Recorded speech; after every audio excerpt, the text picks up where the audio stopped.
Hello, my name's Nick Nolan, and I'm here to give you some food for thought when it comes to contributing to the City of Burnside's latest and one of its most important consultations.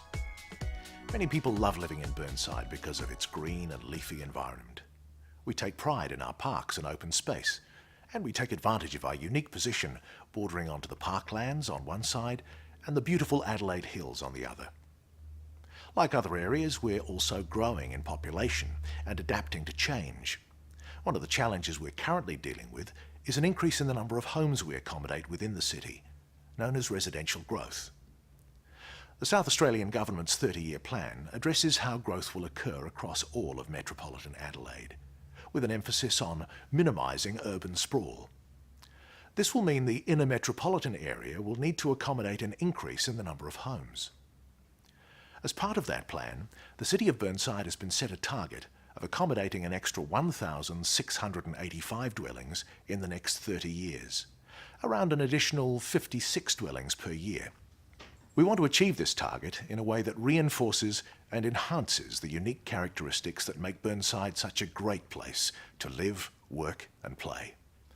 To do that, we will develop planning policies that will allow the required growth to happen while maintaining the unique characteristics of this beautiful area. And that's where you come in. We want your ideas, your thoughts, and your feedback on the best way to do this. We have an online website where you can provide your feedback, and I'll be showing you some examples of different types of development that can help meet the targets that have been set for us. We'll also talk about the kinds of areas that may be able to accommodate the growth throughout the city, and then we'll look at what will happen next.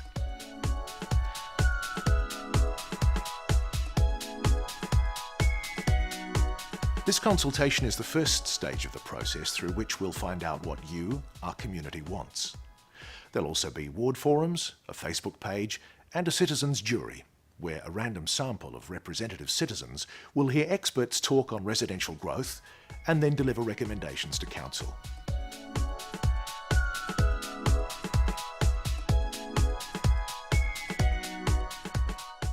The Minister has recently signed off on the Inner Metropolitan Growth Development Plan amendment for Greenhill and Fullarton Roads. We don't know which properties will be developed or to what heights, but the state government has told us that the rezoning in this area is likely to deliver an extra 250 residences over 30 years.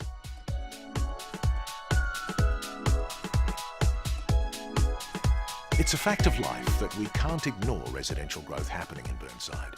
It's already happening continuously. The exciting thing is that this is our opportunity as a community to get the best possible outcomes, so that as growth happens, it happens the way we want it to. We want to ask you two things. First, what types of growth are more acceptable to you, the residents? And secondly, where should this growth occur? These questions are interrelated. The sort of growth that is acceptable in a commercial district or a main road may be different from the type of growth that would be acceptable in a suburban street.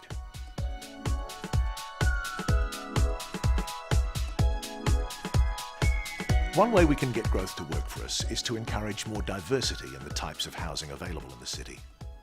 This not only adds choice and variety, but helps people at different stages in life. Think of the young family wanting the space of a house with a backyard, through to retirees who are looking to downsize. Some people think immediately of high-rise buildings when they hear the words residential growth. But there are many other ways that growth can, and currently does, occur. Sometimes an existing house is demolished and two semi-detached houses or a small block of maisonettes or townhouses are built in its place. Sometimes a backyard or tennis court is subdivided from a property and a new dwelling is built on that land.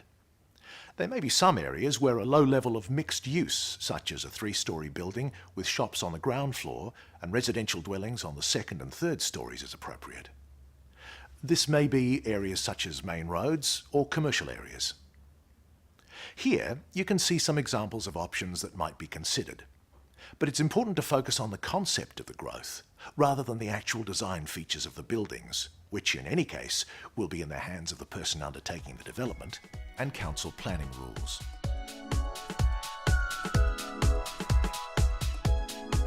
The development plan amendment that will result from this consultation process will address the entire City of Burnside. So we need to know what growth solutions residents and ratepayers from all parts of Burnside think are appropriate for the entire city. Take a look at this map. You may have seen it in the brochure sent to your home address, and it's available on the Council's website.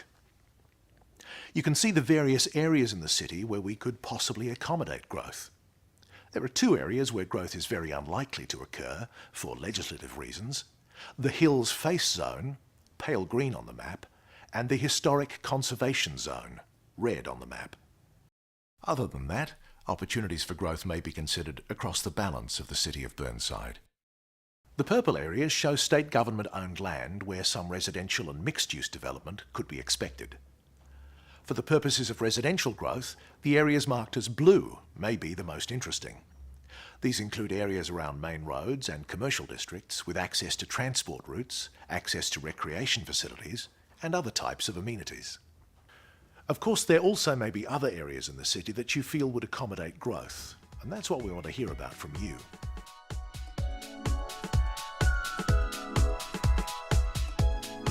This consultation period is expected to last at least 4 to 6 months. After the consultation, a report will be presented to Council detailing the results, and a statement of intent, which has been requested by the Minister for Planning, will be drafted, indicating our preferred approach to growth. Once the statement of intent is agreed to by the Minister, the consultation will be used to inform a development plan amendment, so that Burnside's planning policy will be in line with the outcomes you've told us you want through this consultation. You'll then have another opportunity to comment on this approach during the DPA process. What we'd like you to do now is go to engage.burnside.sa.gov.au and tell us what you think. Burnside is your city, and we want to help it grow your way.